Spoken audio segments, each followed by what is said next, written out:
So now we are going to start our part second of the same lecture, लेकिन आपको ये मिलेगा lecture number 22 की format में। ठीक है, तो ये हमारा है लेक्चर नंबर 22 और इसके अंदर हम क्या करने वाले हैं, जो रेगिस्तानी इलाके हैं वहाँ पे किस तरीके की लैंडफॉर्म बनती है, उसके पीछे का रीज़न क्या है, ठीक है, वो हम थोड़ा सा डिटेल में देखेंगे। एट्रीशन क्या होता है देखेंगे उसको थोड़ा ध्यान से, फिर एरिड साइकिल ऑफ इरोजन क्या बोलता है वो भी देखेंगे।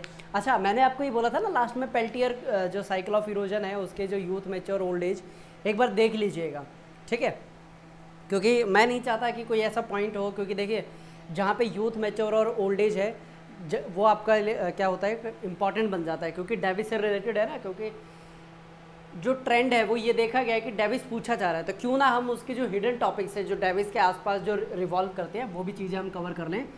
तो चलिए आज का लेक्चर स्टार्ट करते हैं। लेक्चर नंबर 22 है, लेकिन ऑफिशियली ये पार्ट बी है ये, ठीक है। और इसके अंदर हम क्या देखने वाले हैं, हमारा जो मेन कोर्स ऑफ एजेंडा रहेगा, लिख लेते हैं इसके ऊपर ताकि आपको थोड़ा सा एक आइडिया मिल जाए। सबसे पहले देखिए हम क्या देखने वाले हैं, जो डिफरेंट लैंडफॉर्म है वो उनको देखेंगे हम, ठीक है। चिंता मत कीजिए, इसकी पूरी मैंने पीपीटी वगैरह सेट कर रखी है। और लास्ट में फिर जो एरिड साइकिल ऑफ इरोजन है ना उसको देखेंगे हम, यहाँ पे प्रोसेसेस क्या होती हैं, ठीक है, हवा किस तरीके से मशरूम रॉक को बनाती है वो देखेंगे यहाँ पे, ठीक है। ये लैंडफॉर्म हो गए, कितने टोटल 6 टाइप के लैंडफॉर्म होते हैं वो हम थोड़े अलग से देखेंगे इनको। फिर उसके बाद एरिड साइकिल ऑफ इरोजन, ठीक है। तो ये हमारा बेसिकली रहेगा आज का कोर्स ऑफ डिस्कशन। यानी आज हम क्या करने वाले हैं, अरे भाई रेगिस्तान के बारे में बहुत गहराई से चर्चा करने वाले हैं। तो हो जाइए तैयार रेगिस्तान में घूमने के लिए, और वो भी जून के महीने में। हाँ, कई बच्चे कह रहे सर घर पे ही ठीक है। अरे भाई घर पे ही डिजिटली घूमना है आपको। अच्छा, आपको स्क्रीन के ऊपर क्या दिख रहा है, सर ऊँट दिख रहा है। अरे भाई ऊँट नहीं देखने, उसके पीछे बताइए क्या दिख रहा है। ये है रेत के टीले, जिसको बोला जाता है सैंड ड्यून्स। क्या बोला जाता है, सैंड ड्यून्स बोला जाता है, ठीक है। तो यहाँ पे कौन टहल रहे हैं, बिल्कुल सही जवाब दिया, इनको रेगिस्तान के घोड़े भी बोला जाता है। और आपको पता है ये 11 महीने तक बिना पानी के रुक सकते हैं। मैं जब छोटा था ना, मैं पता क्या सोचता था, जो इनकी पीठ होती है ना पानी वहीं पे स्टोर करके रखते हैं। नहीं, वो उनकी फैट होती है, ठीक है, जो इनकी कूब जिसको बोलते हैं ना। ध्यान से देखिए, इसको मैं थोड़ा सा एनलार्ज करके दिखाता हूँ।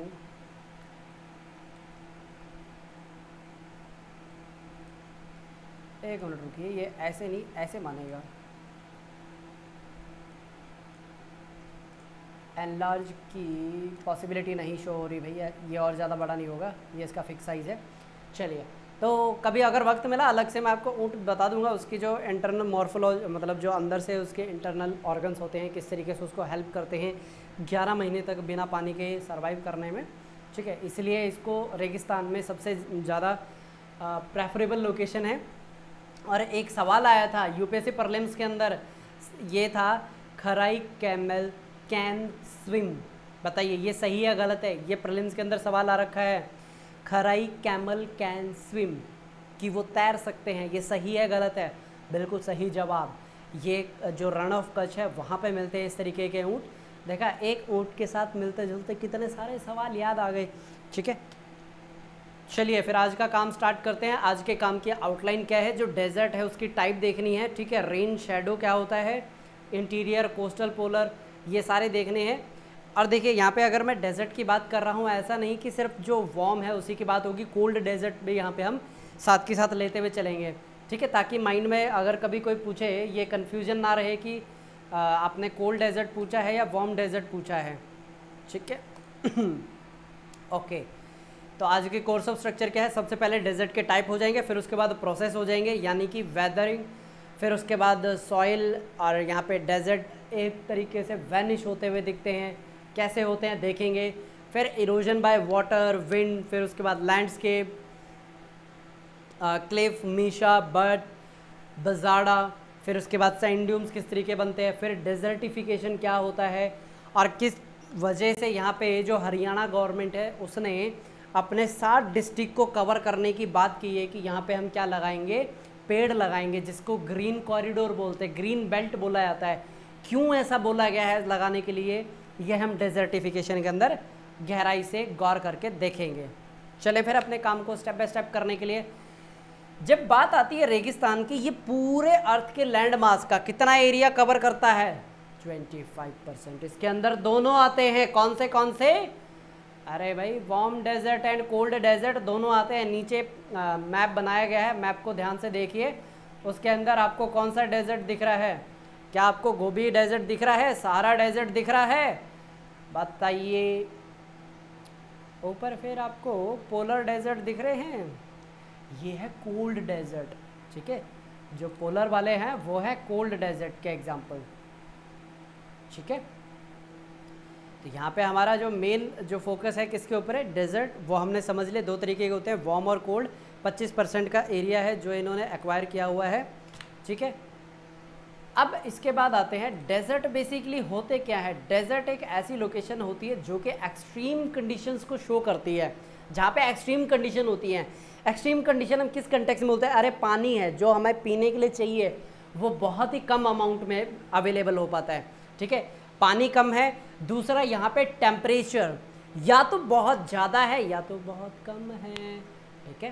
तो ये होते हैं डेजर्ट जो आपको कैसी सिचुएशन शो करते हैं, एक्सट्रीम दोनों में हो सकती है, कोल्ड और वार्म, ठीक है। इसके बाद ये आपको कंपैरेटिवली दिया है कहाँ पे आपको कोल्ड डेजर्ट मिलेंगे, कहाँ पे वार्म डेजर्ट मिलेंगे। जो लो एल्टीट्यूड है, एल्टीट्यूड तो हो गया हाइट, जो लो लैटिट्यूड है वहाँ पे आपको मिलेंगे हॉट, जो हाई है वहाँ पे मिलेंगे कोल्ड, ठीक है। एलिवेशन होता है ऊंचाई, ठीक है, जहाँ पे ये लिखा हुआ है ना लो एलिवेशन, फार फ्रॉम ओशन, ये जो फार फ्रॉम ओशन की बात है, जहाँ पे आपकी ठंडी हवाएं आती है ना, जहाँ पे कोल्ड वाटर आता है, वहाँ पे भी आपको डेजर्ट देखने को मिलेंगे। बताऊँगा ये जब हम करेंगे। उसके बाद आता है डेजर्ट के फीचर क्या हैं, बताइए, आप बताइए क्या क्या फ़ीचर हैं। एक और बात बताऊँ, डेजर्ट के अंदर जो फूल मिलते हैं ना, अरे वाह क्या कलरफुल होते हैं वो, ठीक है, बहुत ब्यूटीफुल होते हैं। रीज़न बताइए क्यों, ये है रियल सवाल। यूपीएससी पता कैसे सवाल पूछता है, पहला स्टेप, दूसरा स्टेप, तीसरे स्टेप से सवाल पूछता है। पहला ब्यूटीफुल फ्लावर होते हैं, सबको पता है, नहीं पहले ये है ब्यूटीफुल फ्लावर होते हैं, ये आपको आंसर दिया है। दूसरा क्यों होता है, अब आप आंसर देंगे, इसमें से एक सवाल आता है, ठीक है। बताइए कोई आइडिया, कोई रीज़न, कुछ इन्फॉर्मेशन बताता हूँ। अभी थोड़ी देर पहले मैंने क्या बताया, डेजर्ट क्या होता है, जहाँ पे एक्सट्रीम कंडीशन होती है। अब भाई जो इंसेक्ट है उनको क्या पता भाई मीलों दूर पे कुछ बना हुआ है, ठीक है, मतलब कोई फ्लावर है। जो इंसेक्ट होते हैं, जो पॉलिनेटर होंगे, पॉलिनेटर कौन होते हैं, थोड़ा सा बायो के अंदर घुसना पड़ेगा ये सारी चीज़ें समझाने के लिए। देखिए एक फ्लावर होता है, ठीक है, अब ये फ्लावर क्या करेगा, अपने आप को तकरीबन कैसा बनाऊँ मैं, अरे एक सिंपल सा ये मैंने क्या बनाया, फ्लावर बना लिया, ठीक है। अब ये फ्लावर क्या चाहता है, पॉलिनेट होना चाहता है, ठीक है, इसको चाहिए एक्सटर्नल एजेंट। अब वो एक्सटर्नल एजेंट कौन से हो सकते हैं, मैं यहाँ पे टाइम बीइंग के लिए इंसेक्ट लेके चल रहा हूँ। अब इसको पता है भाई इंसेक्ट है जो मुझे यहाँ पे काम करके देगा। अब लेकिन इंसेक्ट को पता कैसे चलेगा कि मैं यहाँ पे हूँ, यहाँ पे एकदम ब्राइट कलर यूज़ किए जाते हैं, ठीक है। पेड़ जो यहाँ पे अडेप्टेशन होती है, जो फ्लावर होते हैं उनकी ब्राइट कलर को यूज़ किया जाएगा, जिसकी वजह से जो यहाँ पे इंसेक्ट उसको पॉलिनेट करने वाला है अट्रैक्ट हो पाए, ठीक है। उसकी जो आँखें हैं उसके अंदर वो रिसेप्टर लगे होते हैं, ताकि वो जैसे येलो कलर हो गया, रेड हो गया, पिंक कलर हो गया, ये है जो आँखों में एकदम से अट्रैक्ट करते हैं। और दूसरा इसमें जो नेक्टर है, नेक्टर जिसको बोला जाता है शहद, ठीक है, वो सबसे ज़्यादा मिलता है, मतलब उसकी जो सुगंध है बहुत ज़्यादा स्ट्रॉन्ग होती है। तो इसलिए बोला जाता है रेगिस्तान के अंदर बहुत अच्छे अच्छे फ्लावर होते हैं। रीज़न बीइंग क्यों, ताकि वो पॉलिनेटर्स को अट्रैक्ट कर पाए। पॉलिनेटर क्या होता है, थोड़े शब्दों को तोड़ते हैं। पॉलिनेटर वो होते हैं जो पोलन ग्रेन को, ध्यान से सुनिए, पोलन ग्रेन को एंथर से स्टिग्मा के ऊपर लेके जाए, ठीक है। अगर ये अब भी दिमाग में नहीं आया तो इसको थोड़ी देर यहीं पे छोड़ते हैं, नहीं तो बायो का लेक्चर स्टार्ट हो जाएगा। वो साइंस एंड टेक का जब स्टार्ट करेंगे ना, तब मैं आपको सारी चीज़ें बहुत डिटेल में करवा दूंगा, ठीक है। तो यहाँ पे एक हमारा ये आया था डेजर्टिक फीचर, ये सब था तो नहीं जो मैंने पीपीटी में लिखा है, लेकिन मुझे लगा आपसे शेयर करना चाहिए। अब देखिए, जो डेजर्टिक जो आपके सरफेस हैं, या तो वो एक्सपोज्ड बेड रॉक होंगी। बेड रॉक मतलब कि क्या, अरे भाई जो ऐसी लेयर रॉक की, टफ रॉक जो होती है ना, जिसको हार्ड रॉक बोलते हैं, जिसको और फर्दर इरोड नहीं किया जा सकता, वो ऊपर एक्सपोज हो गई। अब वो क्या है, लाइंग है, मतलब ऐसे पड़ी है, पड़ी तो नहीं मैं बोल सकता, मतलब कि उसे और फर्दर हम इरोड नहीं कर पाएंगे, तो बहुत लंबे टाइम तक आपको वैसी दिखाई देगी वहाँ पे, और उसके ऊपर जो जो क्लाइमेटिक इम्प्रिंट है वो भी दिखाई देंगे आप। फिर उसके बाद precipitated salt wind blown sand क्या होते हैं, स्टेप बाय स्टेप देखते हैं आगे। उससे पहले देख लीजिए टाइप ऑफ डेजर्ट। सबसे पहले होते हैं सब ट्रॉपिकल, जैसे कि सहारा, अरेबिया, ठीक है, कालाहारी, ये हैं आपके सब ट्रॉपिकल। ठीक है, सब ट्रॉपिकल के बाद आएगा रेन शैडो। रेन शैडो बताता हूँ क्या होता है। ये मान लीजिए पहाड़ है, ठीक है, मान लीजिए दिस इज एन हिल। अब यहाँ से क्या, ये हवाएं आ रही हैं, हवा जो आ रही है सीधे किससे टकरा रही है, वो टकरा रही है यहाँ पे जो हमने ये माउंटेन बनाया है, इससे हवा टकरा रही है। अब हवा में क्या है, मॉइस्चर है। जैसे ही हवा टकराती है वो उसके अंदर के मॉइस्चर को क्या करती है, लूज़ कर देती है। फिर जैसे ही वो लूज़ करेगी, लाइट होगी, लाइट होते के साथ हवा फिर क्या करेगी, ऊपर की तरफ मूव करना स्टार्ट करेगी। अब यहाँ पे एक चीज़ देखिए, जितना पानी लेके आई थी हवा जितना अपने साथ क्या लेके आई थी, मॉइस्चर, उसने वो यहीं पे लूज़ कर दिया। अब जो हवा अब यहाँ पे जाएगी नीचे की तरफ, क्या उसके पास मॉइस्चर होगा, बताइए, यस और नो। बिल्कुल सही जवाब दिया, उसके पास मॉइस्चर नहीं होगा। अब यहाँ पे जब हवा आएगी, ये होती है आपकी वार्म एयर, ठीक है, और इसकी वजह से यहाँ पे आपको क्या देखने को मिलेंगे, डेजर्टिक कंडीशन। ये जब फिनोमिना होता है, इसको बोला जाता है रेन शैडो। जैसे वेस्टर्न घाट, मुंबई फ्लडेड रहता है, नासिक, विदर्भ, मराठवाड़ा, कैसे एरिया है वो, ड्रॉट प्रोन एरिया। क्यों, रेन शैडो इफेक्ट आता है। इससे पहले हमने क्या देखा था, सब ट्रॉपिकल। ये आप इसके थ्रू समझिए, ये आपका बनता है इक्वेटर। एक तरह मेरे को डाउट बहुत होता है कि आपको दिख भी रहा है कि नहीं हो रहा, ठीक है। इक्वेटर थोड़ा हमारा ये ऊपर बन गया है, इसको क्या करते हैं, उठा के नीचे बनाते हैं। ये हो गया इक्वेटर, इसको बोला जाता है ट्रॉपिकल। क्या बोला जाता है, ट्रॉपिकल। अब इससे 5 डिग्री 10 डिग्री से ऊपर जितना एरिया होता है ना, स्पेसिफिक, जब क्लाइमेटो करेंगे उसमें पढ़ेंगे, अभी ज़्यादा कॉम्प्लिकेट नहीं करते चीज़ों को, सिंपल रखते हैं। ये हो गया 0 से 5 के बीच में, नॉर्थ और साउथ में क्या होगा, ट्रॉपिकल। उसके ऊपर का जो एरिया हो गया वो क्या हो गया, सब ट्रॉपिकल। क्या हो गया, सब ट्रॉपिकल। साथ के साथ बनाएं तो अच्छा रहेगा, ठीक है। ये हो गया सब ट्रॉपिकल। अब सब ट्रॉपिकल के ऊपर क्या आता है, टेम्परेट। ये मैं नीचे पता क्यों नहीं बना रहा, नीचे सिर्फ पानी होता है, ठीक है, पानी में टेम्परेट, टूंड्रा, टाइगा, इसका कोई मतलब नहीं बनता है, इसलिए ये ऊपर बनाए जा रहे हैं, ठीक है। और जो ट्रॉपिकल है ना, आप ऐसा मत सोचना ये जो नीचे वाली लाइन है ट्रॉपिकल ये है, और सब ट्रॉपिकल यहाँ पे आएगा, ठीक है। चलिए, ये हो गया टेम्परेट। इसके ऊपर आता है टाइगा, फिर आता है टुंड्रा। यहाँ पे फिर आपके जो आई शीट है वो रहती ही है, एग्जैक्ट यहाँ पे भी आपको आई शीट देखने को मिलेगी, ठीक है। ये टुंड्रा टाइगा के कुछ इम्पैक्ट यहाँ पे साउथ में देखने को मिलेगा, लेकिन नॉर्थ में प्रोमिनेंट होता है, इसलिए हमेशा ऊपर के ही बना के दिखाए जाते हैं, ठीक है। अब आने वाले जितने भी यहाँ पे टॉपिक्स हैं ना, वो समझ में आपको ईजिली आ जाएंगे, ठीक है। सबसे पहला था हमारा सब ट्रॉपिकल, यानी कि कौन से एरिया की बात कर रहे हैं, इस एरिया की बात करें, सहारा, और यहाँ पे कालाहारी रेगिस्तान सब ट्रॉपिकल का पार्ट है, ठीक है। उसके बाद आता है आपका रेन शैडो।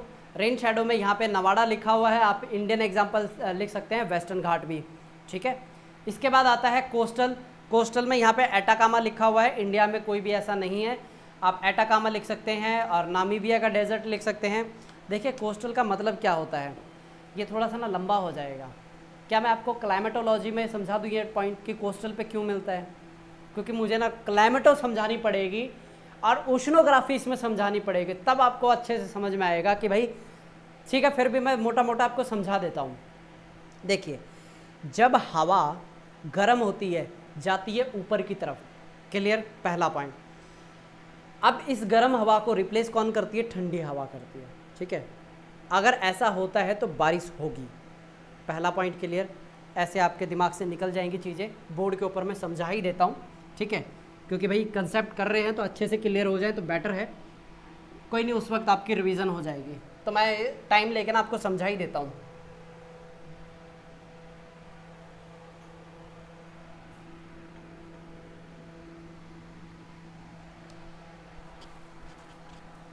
देखिए, आपको क्या चीज़ें समझनी, सबसे पहला पॉइंट आपको क्या समझना है, जब हवा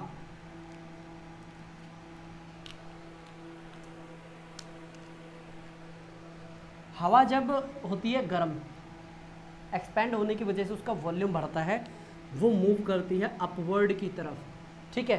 क्या हो रही है? अपवर्ड की तरफ मूव हो रही है। तो यहाँ पे क्या हो गया? वैक्यूम हो गया। अब इस वैक्यूम को फिल करने के लिए कौन आ गया? कोल्ड एयर आ गया। वैक्यूम को फिल करने के लिए कौन आ गया? कोल्ड एयर आ गई। जैसे ही ये कोल्ड एयर आएगी और जो वार्म एयर ऊपर गई है, इसको क्या मिल रहा है? मॉइस्चर मिल रहा है। और फिर ये क्या बनाएगी? ऊपर क्लाउड की फॉर्मेशन करेगी और अल्टीमेटली ये क्या करेगा? प्रेसिपिटेशन करेगा। ये होता है पहला सिनेरियो, समझ में आ गया। अब इसका जब रिवर्स होता है, बारिश नहीं होती है। जब इसका रिवर्स होता है, बारिश नहीं होगी, ठीक है। करते हैं, रिवर्स करते हैं। इसमें क्या होगा? गर्म हवा ऊपर जा रही है, ठंडी हवा अब नीचे आ रही है। दोबारा से सुनिए, यहाँ पे गर्म हवा ऊपर जा रही है, बादल बनेंगे और बारिश होगी, ठीक है। लेकिन जब ठंडी हवा नीचे आएगी तो यहाँ पे इसको पता क्या बोला जाता है? स्टेबिलिटी।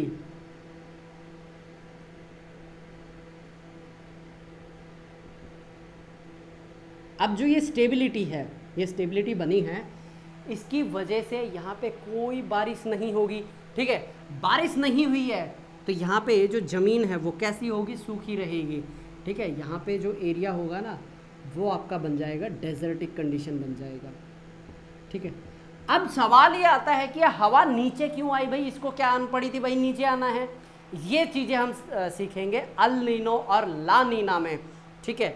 ये आपके फ्यूचर के कंसेप्ट यहाँ पे आ जाएंगे, अल नीनो और ला नीना। इसके अंदर मैं आपको समझा दूंगा ये क्यों आती हैं। और यहीं पे फिर आपका ओशनोग्राफी अभी कल आपका स्टार्ट करवा दूंगा मैं, ठीक है। आपको परसों मिलेंगे लेक्चर। जब ये ओशनोग्राफी के अंदर हम पढ़ेंगे ना, क्या पढ़ेंगे कि नीचे से आपका क्या आता है? कोल्ड करंट, ठीक है। ये है कोल्ड करंट, और जो वार्म करंट होता है ऊपर, वो डिस्प्लेस हो जाता है। वार्म करंट क्या होता है? डिस्प्लेस हो जाता है। और इसकी वजह से जो ऊपर हवा होती है, ठीक है, सबसाइड करना स्टार्ट कर देती है। हवा क्या करती है? सबसाइड करना स्टार्ट कर देती है, जिसकी वजह से यहाँ पे जो कॉन्टिनेंट होता है, ठीक है, ये जो कॉन्टिनेंट है,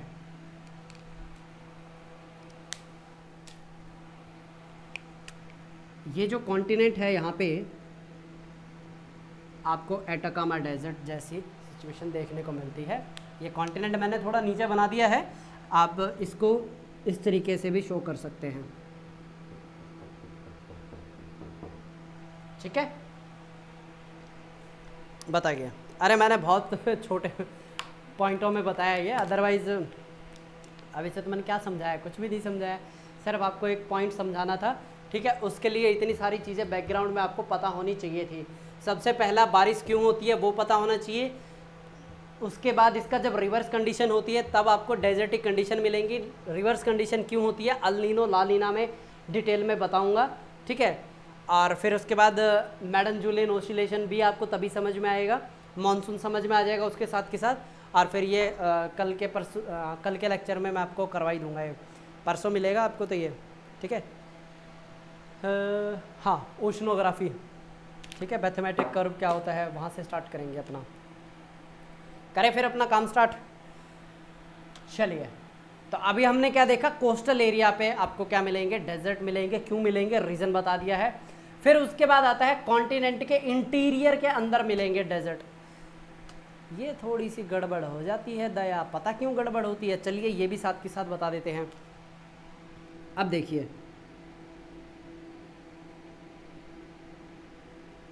ये हमारा है प्यारा भारत। अब होता क्या है इस सिचुएशन में, ठीक है, आपको सिर्फ कंसेप्ट थोड़ा सा समझना है। ठीक है, इसके अंदर और मॉडिफिकेशन होंगी over the period of time. ठीक है, कंफ्यूज मत होना, बस मैं अभी आपको समझा रहा हूँ। हमारा जो एक डेजर्ट है यहाँ पे, जिसको क्या बोला जाता है, थार, ये यहाँ पे क्यों मिलता है। ठीक है, अभी जो सिर्फ नॉर्मल कंडीशन है वो समझ लीजिए। जब समुंदर की हवा ज़मीन की तरफ जाती है, वो अपने साथ मॉइस्चर लेके आती है और बारिश करती है। जहाँ तक ये जाती है, ठीक है, हवा जितनी अंदर तक जाएगी, जो मॉइस्चर है वो कम होता जाएगा। यानी इसको मैं लेके चलता हूँ, यहाँ से क्या आ रही है, समुंदर के ऊपर से हवा चल रही है, इसको बोला जाता है ऑनशोर और ऑफशोर ब्रिज बोला जाता है, लैंड और सी ब्रिज बोला जाता है इसको। ठीक है, जितना ये अंदर जाएगी, मान लो 100 किलोमीटर अंदर गई, मैक्सिमम बारिश की, अगले 100 किलोमीटर पे मीडियम बारिश हुई। ठीक है, लास्ट में क्या हुआ, अरे भाई कुछ बचा ही नहीं तो बारिश कहाँ से होगी। ऐसे ही यहाँ पे जब लैंड एंड सी ब्रिज का फिनोमिना होता है, यहाँ बारिश हो जाएगी, यहाँ बारिश हो जाएगी, यहाँ पे कोई भी बारिश नहीं होती। तो ये वाला जो इंटीरियर पार्ट है कैसा रहता है, डेजर्टिक रहता है। लेकिन मैंने फिर दोबारा बताया है कि आपको सिर्फ समझना है कि इंटीरियर में क्या होते हैं, डेजर्ट मिलते हैं। ठीक है, रीज़न क्या है, और भी है, प्लेट टेक्टोनिक भी इसके अंदर रीज़न है। ठीक है, और भी बहुत सारे एनवायरमेंटल फैक्टर हैं, वो स्टेप बाय स्टेप आपको मैं आगे बताता चलूँगा। कहाँ गया भाई। ठीक है, पोलर का तो फिर पता ही है आपको, पोलर के अंदर क्या है, आपका आर्टिक एरिया आता है। ठीक है, चलिए, हाँ, अब चलो वो तो डायग्राम मैंने मिटा दिया है। ये जो ग्लोब है इसको थोड़ा सा ध्यान से देखिए, और मैं पानी पीता हूँ इतनी देर। ठीक है,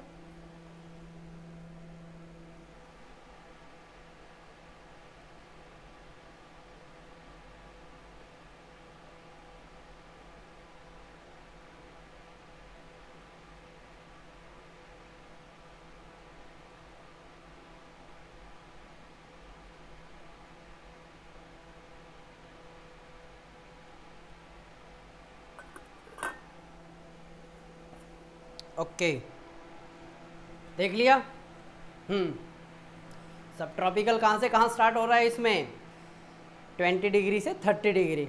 ठीक है, इंसोलेशन मतलब जो धूप गिर रही है उसकी कौन से एंगल पे कितनी वेड्थ और हाइट बन रही है, देख लिया आपने।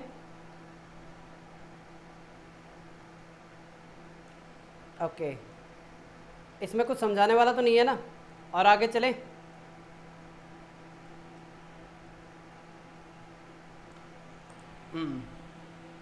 सभी बच्चों के जवाब आ रहे हैं कि सर आगे बढ़ाया जाए। एक बच्चे का सवाल आया था कि सर आपके पास कमेंट आते हैं, वो कौन से बच्चे हैं। अरे भाई वो पेड बच्चे हैं। ठीक है, आपके लिए जो मैं लेक्चर डालता हूँ वो यूट्यूब पे फ्री ऑफ कॉस्ट है। ठीक है, कुछ ही समय के लिए वो फ्री ऑफ कॉस्ट रहेंगे, क्योंकि हमारी एक कमिटमेंट थी जो उसको हम पूरा कर रहे हैं। ठीक है, उसके बाद वो लेक्चर्स वहाँ से हटा लिए जाएंगे। तो जब तक लेक्चर हैं एक बार आप उसे देख लीजिए। ठीक है, उसके बाद हट जाएंगे तो आप रिक्वेस्ट करेंगे तो दोबारा वहाँ पे नहीं आएंगे। देखिए, जितना अभी मैंने यहाँ पे समझाया आपको बोर्ड के ऊपर कि सब ट्रॉपिकल कहाँ मिलेगा, फिर उसके बाद इंटीरियर, फिर उसके बाद डेजर्टिक, ये सारा आपको यहाँ पे देखने को मिल रहा है। आप इसको देखते जाइए। मैं सिर्फ पता क्यों यहाँ पे रुक रहा हूँ, फ़ोटो खींच कर, मतलब आप स्क्रीन पॉज करके इसको पढ़ पाएँ। ठीक है, रेन शेडो बता दिया है, एक बार देख भी लीजिए आप। विंडवर्ड साइड और लीवर्ड साइड, जहाँ पे लीवर्ड साइड होगा यानी कि वहाँ पे ड्राई एयर होगी, डेजर्टिक कंडीशन होगी। सिंपल सी बात है, जहाँ डेजर्ट होगा ना, जहाँ पे भी डेजर्ट होगा यानी कि बारिश नहीं है वहाँ पे, बस इतना से याद रखिए आप। ये है कोस्टल डेजर्ट। ठीक है, जो ब्लू लाइन है ना वो ठंडे पानी को शो कर रही है, जो रेड लाइन है वो किसको शो कर रही है, रेड लाइन शो कर रही है गर्म पानी को। ठीक है, ये समझ में आ गया। नीचे थोड़ा सा एक्सटेंडेड वर्जन शो किया है डायग्रामेटिक में, और साइड में आपको जो रियल पिक्चर है वो बना के दिखाई गई है। अरे रियल पिक्चर बनती कैसे है, मतलब क्लिक करके डाली गई है वहाँ पे। एटाकामा डेजर्ट पेरू के अंदर भी आता है, ठीक है, कुछ पोर्शन उसका चिली के अंदर भी आता है। इंटीरियर देख लीजिए, गोबी डेजर्ट, ठीक है। आगे चलें, फिर ये आते हैं पोलर डेजर्ट, अंटार्कटिक और आर्टिक, हो गए। फिर यहाँ से स्टार्ट होते हैं आपके मेन की जो डेजर्ट है, ठीक है, यानी जो रेगिस्तान है, इसके अंदर कौन से प्रोसेसेस हैं जो डोमिनेट करते हैं। सबसे पहला पानी के थ्रू इरोजन। अरे सर आपने बोला डेजर्ट तो उसको बोलते हैं जहाँ पानी नहीं, एक चीज़ आप मिस कर गए। अरे यहाँ पे सीजनल वो आती हैं नदियाँ, और जब वो आती है ना इतनी भयंकर आती है ना, अरे राजस्थान में बाढ़ आ जाती है। मैंने क्या बोला, राजस्थान में क्या होती है, बारिश नहीं होती है, और जब बारिश होती है बाढ़ आ जाती है। जयपुर में 7 घंटे कंटिन्यू बारिश हुई थी, 5-5 फीट पानी खड़ा हो गया था। अरे पिछले साल की बात है ये, ठीक है। एक मिनट।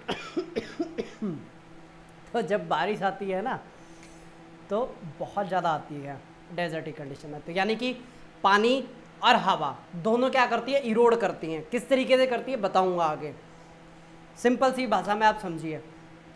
बिल्कुल गर्म हो रखी है, क्या चट्टाने बिल्कुल गर्म हो रखे हैं, और उसके ऊपर एकदम से पानी डाल दीजिए, कैसी आवाज़ आती है।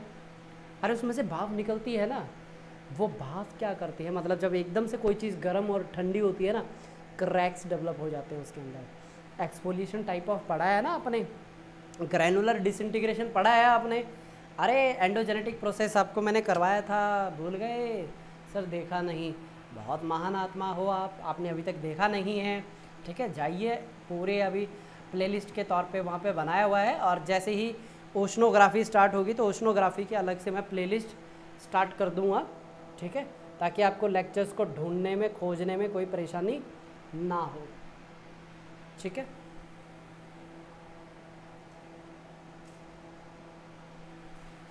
ओके, अपने काम को और आगे जल्दी जल्दी बढ़ाते हैं। वेदरिंग का मतलब यही होता है कि छोटे छोटे पीसेस के अंदर टूट जाना, जो भी बड़ी रॉक है उसके टूटने का पीछे रीज़न क्या होता है, या तो सडनली उसके ऊपर पानी आ जाना, ठीक है, उसकी वजह से छोटे हिस्सों में टूट जाती है, या फिर जो यहाँ पे सुबह गर्म रात को ठंडी, सुबह गर्म रात को ठंडी कंसिस्टेंटली चलता जा रहा, गर्म ठंडा, उसकी वजह से भी इनके अंदर क्या आते हैं, जो ऊपर वाली लेयर होते हैं उसमें टेंशन क्रिएट हो जाती है और वो टूट जाती है, ठीक है। डेजर्टिक सॉइल, एक मिनट रुकिए, आपको अब सही दिख रहा है, डिफाइंड हॉरिजन लिखा हुआ है, ठीक है। जो यहाँ पे रेगिस्तान में मिट्टी मिलती है ना, बहुत ही माइन्यूट होती है, बहुत ही बारीक होती है, ठीक है। अब वो इतनी माइन्यूट और बारीक क्यों होती है, ये सीधा सा ये बताता है, या तो वो ज़मीन कभी समुंदर के नीचे रही होगी, या फिर वहाँ पे कभी ग्लेशियर रहा होगा, ठीक है। यही रीज़न है कि वो जो मिट्टी है ना वहाँ की इतनी ज़्यादा लूज़ है।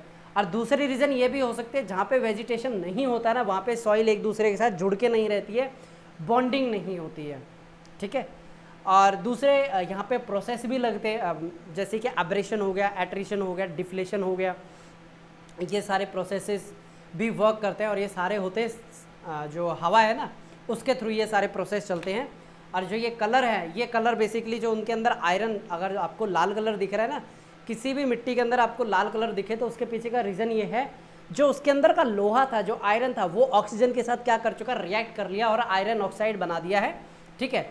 और कई बार क्या होता है, जो डेजर्ट है आपके पूरे के पूरे डेजर्ट क्या होता है, बिल्कुल वैनिश भी हो जाते हैं, ठीक है। वैनिश का मतलब क्या होता है बताइए, हाँ गायब। गायब कैसे, उसके ऊपर जब डस्ट की, पानी की, और जब बैक्टीरिया एकदम उसके ऊपर क्या करते हैं, अपनी एक्टिविटी को कंटिन्यू रखेंगे।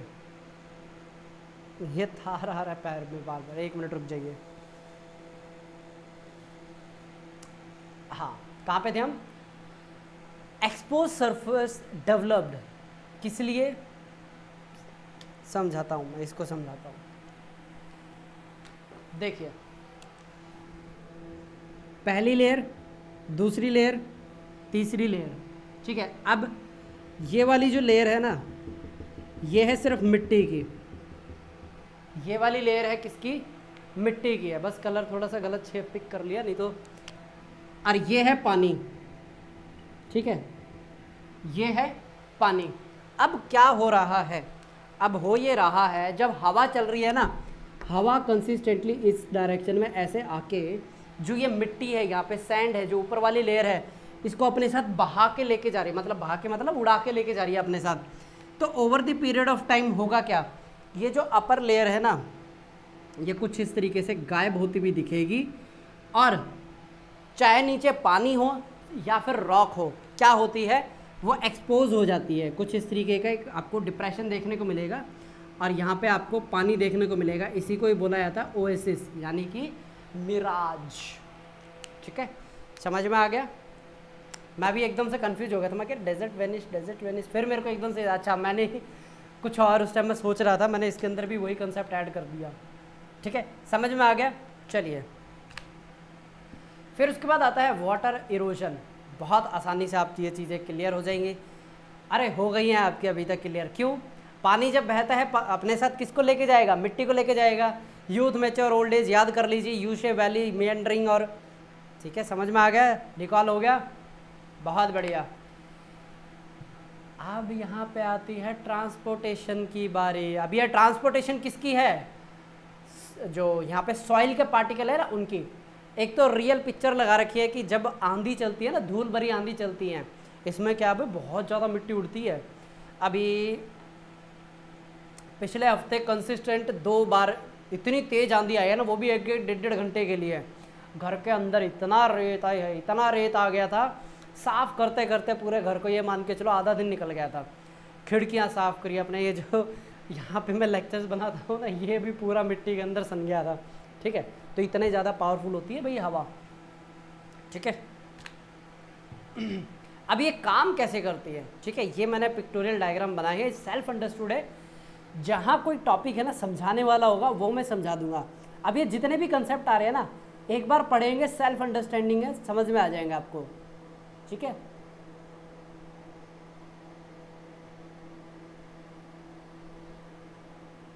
पढ़ लीजिए भाई, आपके लिए ही मैंने थोड़ी देर लेक्चर को रोका है यहाँ पे।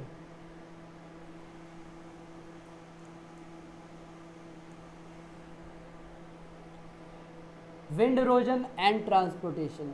देखिए, हवा के पास मैक्सिमम ताकत होती है, जो भी सॉइल पार्टिकल होते हैं उसको अपने साथ लेके जाने की, वो रहती है मात्र 1 मीटर तक। कितनी, 1 मीटर की हाइट तक जो सॉइल है ना, वो मैक्सिमम इंटेंसिटी के साथ पार्टिकल्स को एक जगह से दूसरी जगह पे लेके जा सकती है, यानी कि स्पीड बहुत ज़्यादा होती है।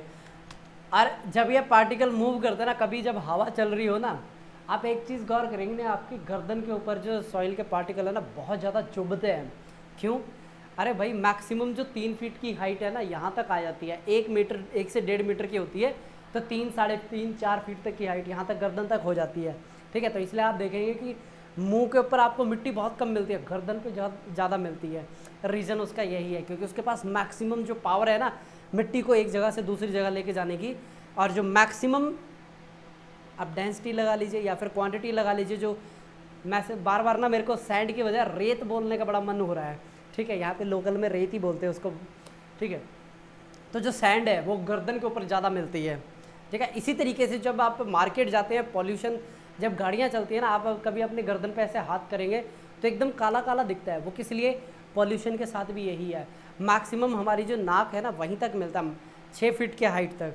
ठीक है, अभी आप एक चीज़ गौर करेंगे ना, जितने भी ये टावर बनते हैं, रेजिडेंशियल टावर, जो नीचे वाले फ्लोर होते हैं ना, वो सस्ते होते हैं कंपैरेटिवली ऊपर वाले। पहले इसका उल्टा था, ऊपर वाले बहुत सस्ते थे, नीचे वाले बहुत महंगे थे, क्योंकि भाई पॉल्यूशन ना दूसरी तीसरी मंजिल तक मैक्सिमम होता है, उसके ऊपर तो हवा ऑटोमेटिक साफ होती है। ठीक है, क्या ये कंसेप्ट पता था आपको? नहीं पता था तो बहुत बढ़िया, आज आपने एक और नई चीज़ सीख ली। आगे बढ़ते हैं, सेम वही है, हवा क्या कर रही है, एक जगह से दूसरी जगह क्या लेके जा रही है, सैंड पार्टिकल को लेके जा रही है। Next, wind erosion. अच्छा मैं सामने आ गया। अब बारी है आपको क्या समझाने की, मशरूम टाइप ऑफ रॉक। ठीक है, अब ये मशरूम टाइप ऑफ रॉक कैसे बनती है, थोड़ा सा यहाँ पे स्क्रीन के ऊपर गौर कीजिए, ध्यान दीजिए। अभी अभी मैंने क्या बताया आपको, अभी मैंने आपसे ये शेयर किया है कि जब हवा मूव करती है उसके पास मैक्सिमम जो पावर होती है सैंड के जो पार्टिकल्स को लेके जाने की, वो 1 से 1.5 मीटर तक की हाइट पे रहता है। बताइए हाँ या ना। बिल्कुल सही जवाब, यानी अटेंटिव है आप क्लास में।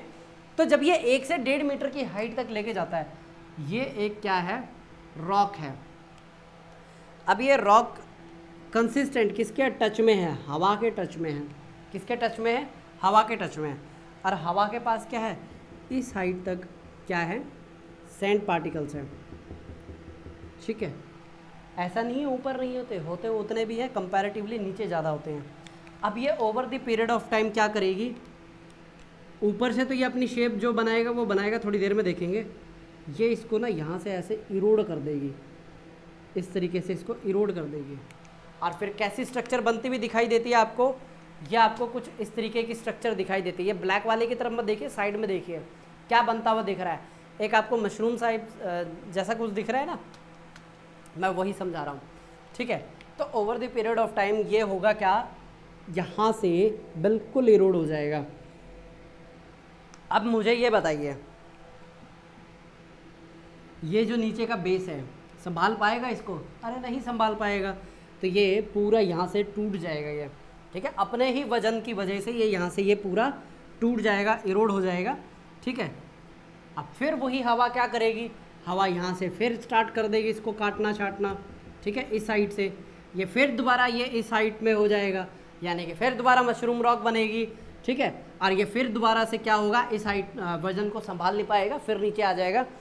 तो ये एक तरीका है जिसकी मदद से हवा क्या करती है, इरोड करती है कोई भी क्या हो, रॉक। और एक और बात बताऊँ, जब वो आएगी तब बताऊँगा मैं, सैंड ड्यून्स और बाशांस और ये उसके बारे में था वो पॉइंट।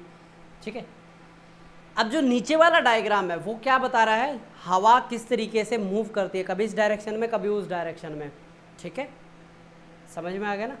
चलिए, बहुत बढ़िया। आप भी सोच रहे होंगे कि मैं कभी स्क्रीन के ऊपर ऊपर नीचे दाएं बाएं भागे जा रहा हूँ। फिर है डेजर्ट डिपोजिशन।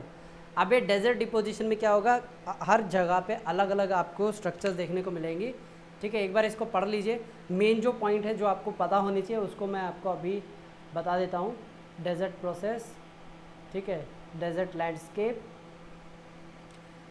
डेजर्ट लैंडस्केप, मिशा क्लिफ, डेजर्ट लैंडस्केप, इसमें अच्छे से नहीं आए हैं।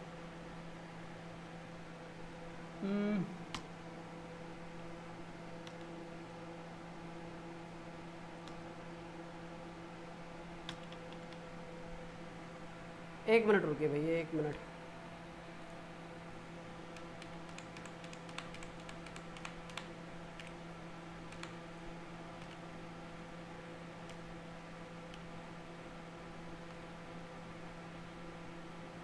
चलिए, फिर मैं एक काम करता हूँ, इसमें ना पीपीटी को फिर मैं ना एकदम भगा के लेके चला जाऊँगा। अभी मैं आपको क्या करता हूँ, सारी चीज़ें ना बोर्ड के ऊपर सिंपल लैंग्वेज में समझा देता हूँ कि यारदुंग क्या होता है, ठीक है, और इसमें मीसा क्या होता है, बट क्या होता है, ये सारी चीज़ें ना मैं बोर्ड पे ही समझा देता हूँ। फिर मैं आपको इसमें सारे जो स्लाइड्स हैं ना उसके ऊपर ज़्यादा टाइम लगाने की ज़रूरत नहीं पड़ेगी अपने को।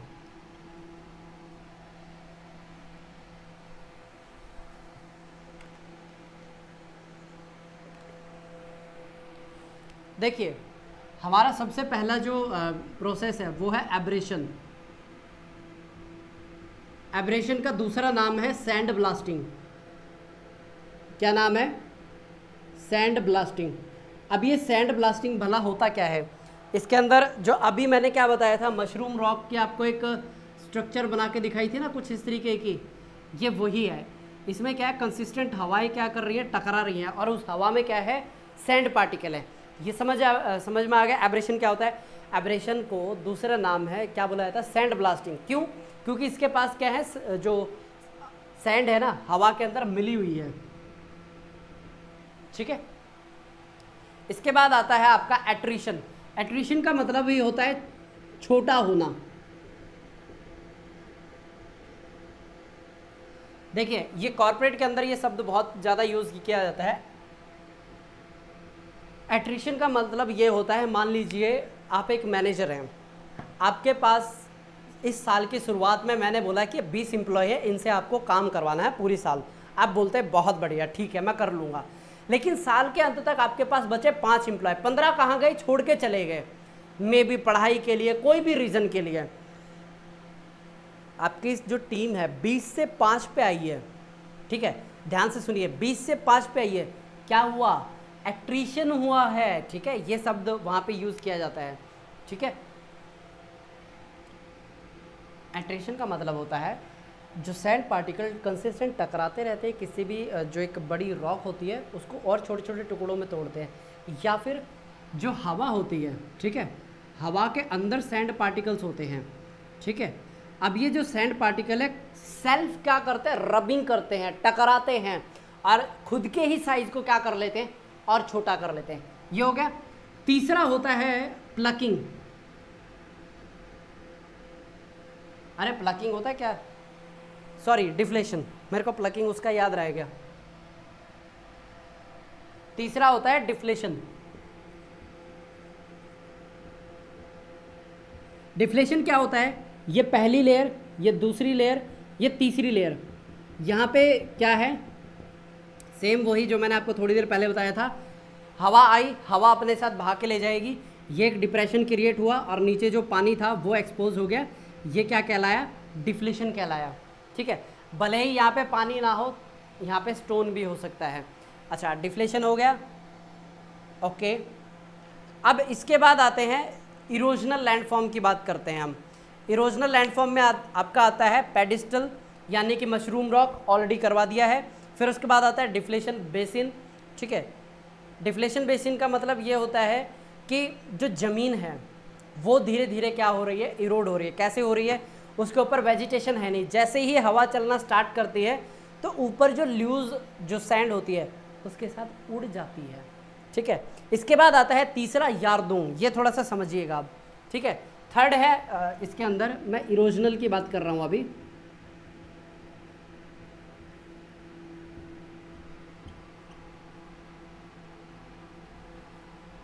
यार्दोंग में बेसिकली क्या होता है? अल्टरनेटिव बैंड्स होते हैं, ठीक है, लेकिन वर्टिकल होते हैं ये अल्टरनेटिव बैंड्स, ठीक है। जैसे कि 1 2 3, ये इतना ही ले लेते हैं अभी। ये है सॉफ्ट रॉक, ये है सॉफ्ट, ये है हार्ड रॉक और ये भी है हार्ड रॉक। यहाँ तक बताइए, यार्दुंग समझा रहा हूँ मैं आपको। इसके अंदर ये अभी तक आपने समझा है, पढ़ा है कि जो सॉफ्ट रॉक होती है वो क्या होती है? जल्दी इरोड हो जाती है। अब ये सॉफ्ट रॉक क्या हो गई? जल्दी इरोड हो गई। तो यहाँ पे आपको अल्टीमेट कैसे स्ट्रक्चर देखने को मिलेगी?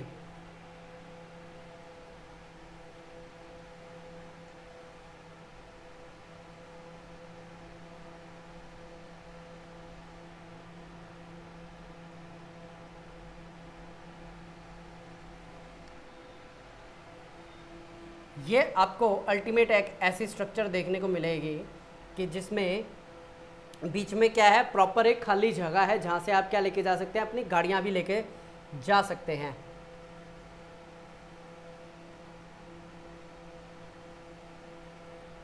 ठीक है,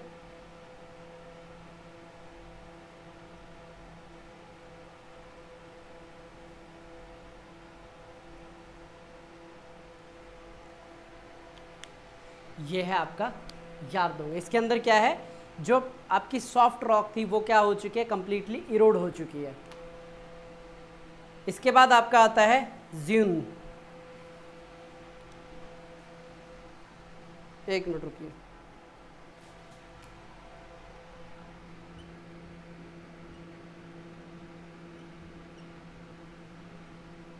ये तो थी वर्टिकल, अब होगी हॉरिजॉन्टल। ये है हार्ड रॉक, फिर आती है सॉफ्ट रॉक, फिर हार्ड रॉक, ये सॉफ्ट और ये हार्ड। इसको बोला जाता है ink pot type of erosion भी बोला जाता है, यानी कि टोपोग्राफी भी बोल सकते हैं। इसके अंदर क्या होता है, हार्ड कुछ इस तरीके से यहाँ पे इरोड होता है इतना ही, लेकिन सॉफ्ट जब हो इरोड होगा ऐसे इरोड हो जाएगा, ठीक है। ये है वर्टिकल, माफ़ी चाहूँगा, ये है हॉरिजॉन्टल और ये है वर्टिकल टाइप ऑफ, ये है वर्टिकल और ये हॉरिजॉन्टल, यानी कि जहाँ पे सॉफ्ट रॉक है कुछ इस तरीके से आपकी इरोड होती हुई दिखाई देगी, ठीक है। चिंता मत कीजिए, सारे डायग्राम में आगे बने हुए हैं। अच्छा, मैं आपको ये और बता देता हूँ, यहाँ तक हो गया। अब कई बार क्या होता है, कुछ इस तरीके के ना टीले भी बने होते हैं,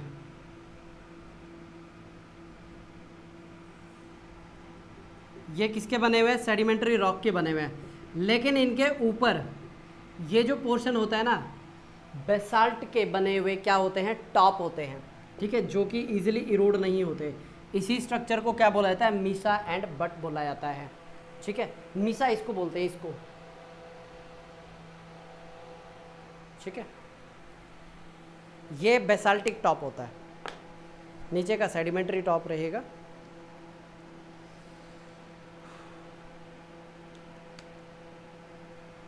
अब आपको इजीली समझ में आ जाएगा जो डेजर्टिक डिपोजिशन है उसके बारे में, ठीक है।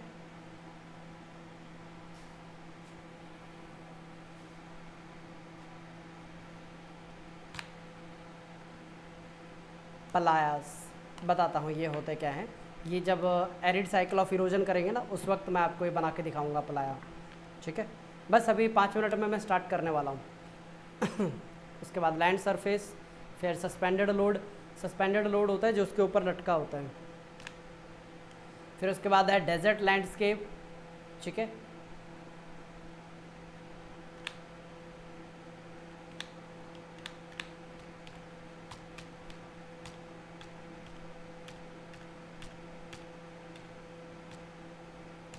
मैंने आपके लिए ना, हाँ ये रहा, मैं इतनी देर से यही देख रहा था। देखिए ये जितने भी अभी मैंने आपको बताया ना, सैंड ड्यून और यहाँ पे एलुवियल फैन, बैडलैंड, इसके साथ के साथ क्या देखेंगे, अब सारे डायग्राम देखते हैं, ठीक है, ताकि हमारे क्या उसके अंडरस्टैंडिंग अच्छी हो। उसके यारदुंग हमने स्टार्ट किया था, जियांग हमने, सैंड ड्यून, ये आप डायग्राम में देख लीजिए। बीच में क्या थी, हार्ड रॉक, सॉफ्ट रॉक क्या हो चुका है, बिल्कुल इरोड हो चुकी है, ठीक है। फिर हार्ड रॉक, तो बीच में से क्या होता है, ये ओरिजिनल पिक्चर है, इसके अंदर से कार को भी लेके जा सकते हैं, ठीक है, कार को भी लेके जा सकते हैं। ये है मंगल ग्रह के ऊपर कुछ इस तरीके के आपको यारदुंग मिलते हैं। और जेनजुआंग क्या होते हैं, इसके अंदर आपके हॉरिजॉन्टल होता है, ठीक है। समझ गए आगे, ठीक है। हॉरिजॉन्टल मैंने बताया था ना, कुछ इसे कर्व आपको देखने को मिलेगा, ये वही कर्व है। यहाँ से स्टार्ट होते हैं आपके सैंड ड्यून, ठीक है। इतने डेप्थ में मत जाइए कि 34 डिग्री एंगल है, किस मीटर की हाइट तक जाएगा, ठीक है। सैंड ड्यून का मतलब होता है रेत के टीले। एक मिनट, मैं अपने आप को ऐसी जगह फिट कर लेता हूँ ताकि कुछ लिखा हुआ मिस ना हो।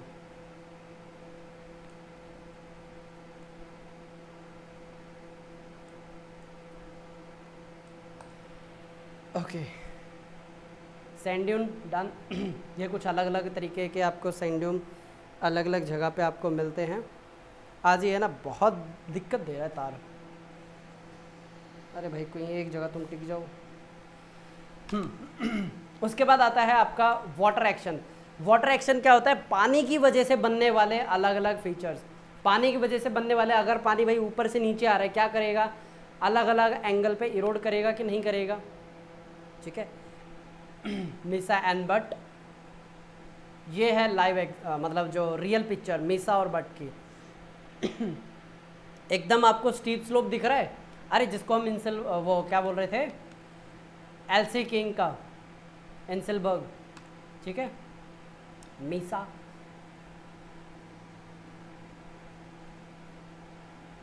ये पिक्चर्स हैं ताकि आपको चीज़ें अच्छे से समझ में आए, ठीक है। ये है अलग से एंसेलबर्ग, ठीक है, जिस ऊपर से राउंडेड होंगे। अभी तक हमने क्या देखे थे, फ्लैट टॉप देखे थे, ध्यान से देखिए आप। ये क्या है, फ्लैट टॉप है, ये क्या है, ऑलमोस्ट फ्लैट है, ये भी ऊपर से फ्लैट है। लेकिन अभी जो हम देख रहे हैं, कहाँ गया भाई, ये है राउंडेड, ठीक है। ये सबसे ऊंचा है, 350 मीटर का है, ऑस्ट्रेलिया के अंदर है। आई थिंक आपको ना कौन सी पिक्चर अभी ध्यान में रखनी है मैं बता देता हूँ। एक ये वाली पिक्चर ध्यान में रखिएगा, क्योंकि अभी मैं एरिड साइकिल इरोजन कराऊंगा ना, तब आपको काम आएंगे। एक ये वाली ध्यान रखिएगा, एक ये भी ध्यान रखिएगा कि किस तरीके से क्रैक डेवलप होता है और कैसे वो आपस में जाके जुड़ेंगे, ठीक है। सेम ये भी याद रखना।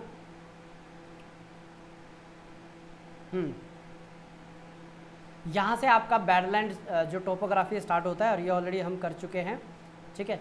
बैडलैंड में ये होता है कि ना तो आप कोई कंस्ट्रक्शन कर सकते हैं, ना ही का जो वेजिटेशन है वो डेवलप की जा सकती है, क्योंकि जो लैंड है फ्लैट है ही नहीं यहाँ पे, ठीक है। तो अभी एक काम कीजिए, आप बोर्ड के ऊपर थोड़ा सा फोकस कीजिए।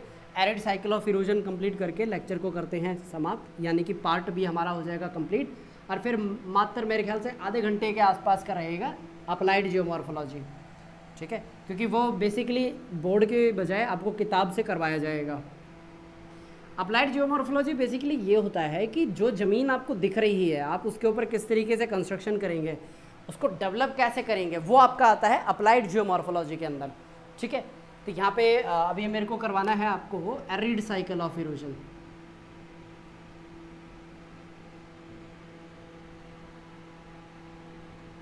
देखिए, जब W.M. डेविस ने अपनी थ्योरी दी थी, कब दी थी, ठीक है, डेट आप याद कीजिए।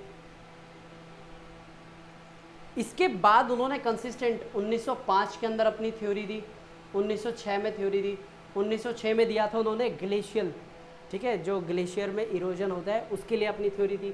फिर उसके बाद 1905 में उन्होंने दिया अपना एरिड साइकिल ऑफ इरोजन, समझाने के लिए कि भैया ऐसे ऐसे होता है। बेसिकली इन्होंने क्या बोला कि ये अलग से एरिड साइकिल ऑफ इरोजन नहीं है, ये है स्पेशल केस, ठीक है, ये है special case of normal cycle of erosion, ठीक है। इन्होंने क्या बोला, this is a special case of normal cycle of erosion. बताता हूँ क्या बोला। ये बोला गया कि ये मान लीजिए क्या है, आपका डेजर्टिक लोकेशन है, ठीक है,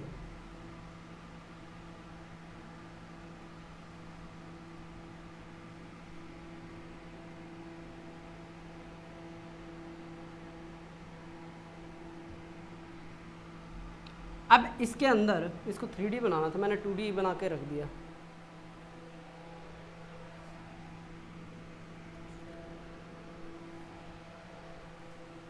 एक मिनट रुकिए, इसके बीच के सारे पॉइंट करवा दिया ना मैंने। चलिए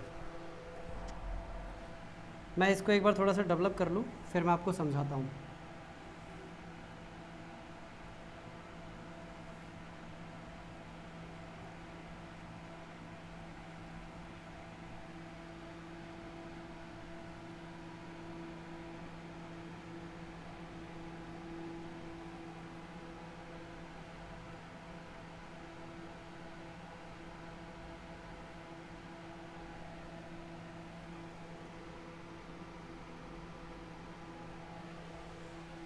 देखिए, सबसे पहला पॉइंट यहाँ पे मैंने आपको जो पिक्चर्स याद करने को बोली थी ना, अब स्टेप बाय स्टेप उन पिक्चर्स को क्या करने वाले हैं, हम यूज़ करने वाले हैं। अब देखिए क्या बोला गया कि यहाँ पे 3 वही स्टेजेस फॉलो होंगे, यूथ, मैच्योर, ओल्ड एज। यहाँ पे जो यूथफुल स्टेज है, यूथफुल स्टेज के अंदर क्या हो रहा है, यहाँ पे गड्ढे बन रहे हैं, यहाँ पे क्या बन रहे हैं, गड्ढे बन रहे हैं, ठीक है, ये क्या बन रहे हैं, गड्ढे बन रहे हैं, और ये जाके किसके अंदर मिल जाएंगे, पलाया के अंदर। यहाँ पे नीचे जो खाई है ना, मैंने क्या बोला था, ध्यान रखना, ये नीचे डिप्रेशन बन रहा है, यहाँ पे क्या है, एक लेक बनी हुई है जिसको क्या बोलते हैं, पलाया, ठीक है। अब यहाँ से मान लीजिए बारिश हुई है तो इसका पानी इसमें जाके इकट्ठा हो जाएगा, इसका पानी इसमें जाके इकट्ठा इस तरीके से आपको होता हुआ दिखाई देगा, ठीक है। यहाँ तक बताइए, क्लियर हो गया। और एक और चीज़ मैं यहाँ पे डेवलप कर देता हूँ ताकि आपको थोड़ी सी एक क्लियरिटी और आए, ठीक है।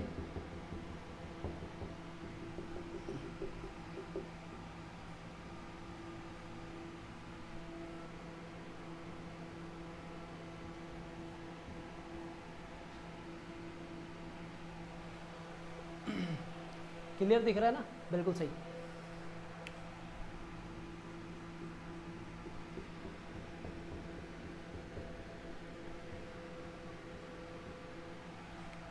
ओके हाँ, ऐसा नहीं है कि इसी तरफ होगा, इस तरफ भी, और यहाँ पे भी क्या है, ये पलाया, ठीक है। इधर पानी आके इकट्ठा हो गया, सेम। अब देखिए यहाँ पे क्या बोला जा रहा है कि over the period of time यहाँ पे पानी इतना हो जाएगा कि यहाँ से नदी बहना स्टार्ट हो जाएगी, ठीक है। और मैक्सिमम यहाँ पे ना एग्जैक्टली इन्होंने ये नहीं बोला कि भाई नदियाँ होंगी इरोड करेंगे, इन्होंने सबसे पहला पॉइंट बोला, देखिए गर्मी का मौका है, मतलब गर्मी का माहौल है, तो यहाँ पे सबसे ज़्यादा इरोड किसकी वजह से होंगी, यहाँ पे केमिकल वेदरिंग और फिजिकल वेदरिंग प्रोमिनेंट होगी। केमिकल वेदरिंग किस वजह से, बाद में बात करेंगे, फिजिकल वेदरिंग समझिए पहले। टेम्परेचर एकदम से ज़्यादा है, ठीक है, और रात को क्या हो रही है, ठंड हो रही है, तो यहाँ पे फिजिकल डिसइंटीग्रेशन ज़्यादा होगा, पहला पॉइंट। फिजिकल डिसइंटीग्रेशन के बाद आएगा केमिकल। केमिकल मतलब यहाँ पे पानी को लिया जा रहा है, पानी जब यहाँ पे आएगा बारिश के तौर पे, सीजनल रेन जो भी होगी, तो ये क्या करेगा, डिसॉल्व करना स्टार्ट कर देगा, ठीक है। हमने बताया था कि जो लाइमस्टोन है टफेस्ट रॉक है, अगर ड्राई कंडीशन है, मान लीजिए यहाँ पे कहीं पे अगर लाइमस्टोन है, वो डिसॉल्व होना स्टार्ट हो जाएगा, ठीक है। अब इसके बाद जो दूसरी आती है वो है मैच्योर स्टेज, ठीक है। मैच्योर स्टेज में क्या होगा, ये जो हैं अलग अलग जो पॉट्स हैं ये आपस में जुड़ जाएंगे और क्या बनाएंगे, बजाड़ा बनाएंगे, ठीक है। ये जो अलग अलग हमने यहाँ पे डॉट्स बनाए ना, ये आपस में जुड़ जाएंगे, कोएलेसेंस होगा इनका, ठीक है। बना देते हैं, ये थोड़ा सा ना टिपिकल डायग्राम मुझे भी देख के बनाना पड़ेगा, ठीक है।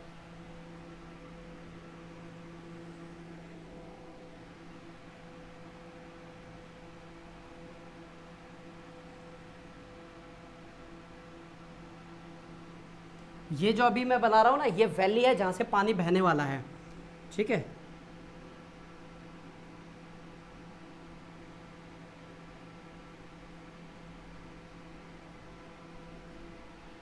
ये देखिए यहाँ पे हमने दो प्लाया बनाए थे ना, ये ही आगे जाके क्या हो रहे हैं, फर्दर डेवलप हो रहे हैं।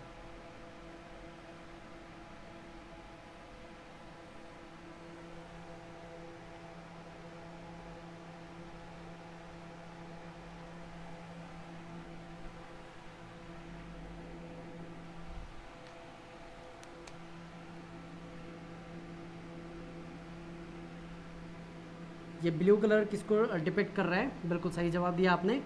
ये या तो रिवर आप बोल सकते हैं या फिर पानी आप बोल सकते हैं। अब यहाँ पे पता क्या है, यहाँ पे बैक वेस्टिंग और डाउन वेस्टिंग दोनों एक साथ चलेंगे, ये ध्यान रखिएगा। डेविस ने अपने एरिड साइकिल ऑफ इरोजन के अंदर बोला है कि बैक वेस्टिंग और डाउन वेस्टिंग दोनों एक साथ चलेंगे। कैसे, ये नीचे भी आएगा और इधर से भी टूटता जाएगा, ठीक है। अब पानी क्या करेगा, नीचे से वॉश करता जाएगा, वही पैंक, ठीक है।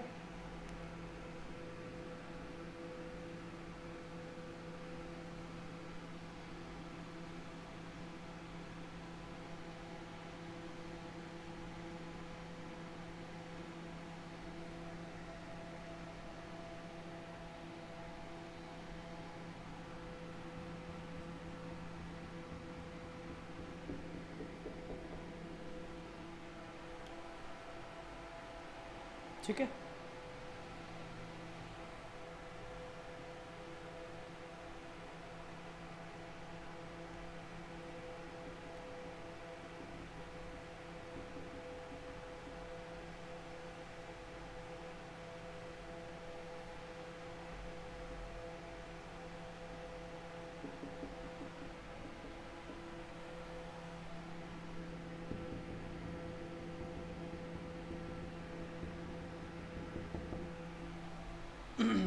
ये है आपका सेकंड स्टेज,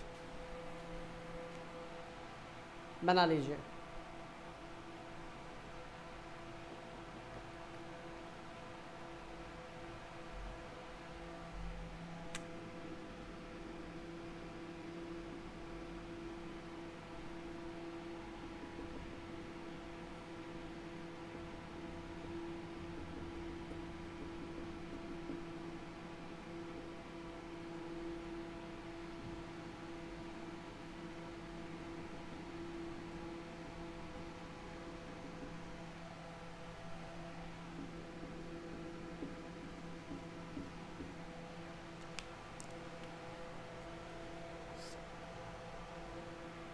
ठीक है। अब इसके बाद क्या बनता है, इंसेलबर्ग बनेगा ना भाई, हमारी जो लास्ट स्टेज है, लास्ट कंडीशन है, क्या बनेगा, इंसेलबर्ग बनेगा उसके अंदर। ये है सिंपल सा एरिड साइकिल ऑफ इरोजन। इसलिए मैंने बोला था अगर आपको डेविस साइकिल ऑफ इरोजन जो उसका नॉर्मल था ना, मतलब नॉर्मल साइकिल ऑफ इरोजन, वो अगर समझ में आ गया, उसके साथ मिलते जुलते बाकी भी समझ में आ जाएंगे। कौन सा पॉइंट नहीं दिख रहा है आपको बताइए, दिख रहा है ना, ठीक है ओके। तो यहाँ पे देख लूँ मैं कोई और पॉइंट रह तो नहीं गया है।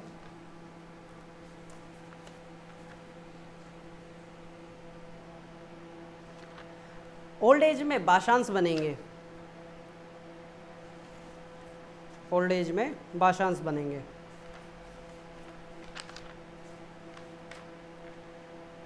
ठीक है। तो ये होता है हमारा आज का जो पार्ट बी है, कंप्लीट होता है। इसके अंदर मैं देख लेता हूँ कुछ और आपको बुक से करवाने वाली रिक्वायरमेंट है या नहीं है।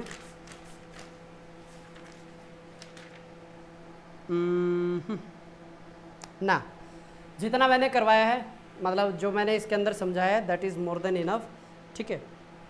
अच्छा, मैं ना एक काम करवाता हूँ अभी, जो लेक्चर आपको थोड़े से ध्यान से देखने हैं, मतलब कि ये पढ़ लिया आपने एक बार, इसके बाद जब आप किताब से करेंगे ना, उसमें कम से कम 2 से 3 बार थोड़ा सा ध्यान से समझने वाले लेक्चर कौन से हैं, 24, 26, 27, 29 और 30 को आप सबसे लास्ट में कीजिएगा। एंथ्रोपोजेनिक वाला है ये, सबसे लास्ट में कीजिएगा, ठीक है।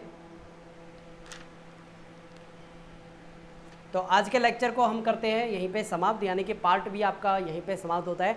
अब जो पार्ट सी है उसके अंदर क्या करने वाले हैं, अप्लाइड जियोमॉर्फोलॉजी करने वाले। अप्लाइड जियोमॉर्फोलॉजी मतलब कि क्या होता है, जो ज़मीन आपको दिख रही है, ठीक है, उसके ऊपर क्या बनाएंगे आप, कैसे बनाएंगे, ठीक है, क्या आपके स्ट्रक्चर्स उसके अंदर बन पाएंगे, ठीक है। तो आज के लेक्चर को करते हैं यहीं पे समाप्त और मिलेंगे आपसे नेक्स्ट लेक्चर में। तब तक पढ़ते रहिए, बढ़ते रहिए और मेरी तरफ से आप सभी को नमस्कार।